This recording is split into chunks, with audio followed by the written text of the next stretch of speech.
For Black History Month, I'm talking about the work of one Black biblical scholar or theologian every day, and today is Shawn Copeland's book, Knowing Christ Crucified, The Witness of African American Religious Experience. I think it's really easy to assume that Black liberation theology began in the 1960s. After all, it was a combination of the gospel-centered social justice vision of Martin Luther King Jr., along with the confrontational cultural critique of Malcolm X that informed the publication of James Cone's first book on Black liberation theology. But as many thinkers have pointed out, and as Copeland takes great care in demonstrating, the visible roots of Black liberation theology go all the way back to the beginning of the 18th century. Black liberation theology is not born in the academy. It is born on the fields of plantations and in the spirituals sung by enslaved people.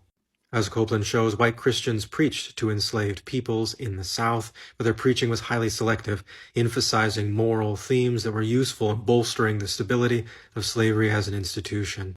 Enslaved people routinely heard that they should obey their enslavers, that they shouldn't lie, that they shouldn't steal, that they shouldn't fight back, but they heard very little of Jesus, and this was intentional on the part of the people preaching to them.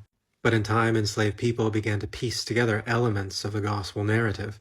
Copeland makes a convincing case that the spirituals that these enslaved people sang was like a workshop where they could sift through biblical themes in search of usable ideas that they could then build into a hopeful and life-giving theology. And at the center of it all was an intuitive and empathetic knowledge of the crucified Jesus.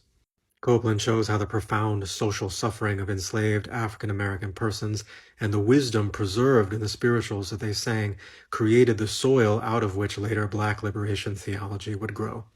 Copeland's emphasis on immediate religious experience and the sociology of suffering gives us unique and valuable insights into the development of Black theology.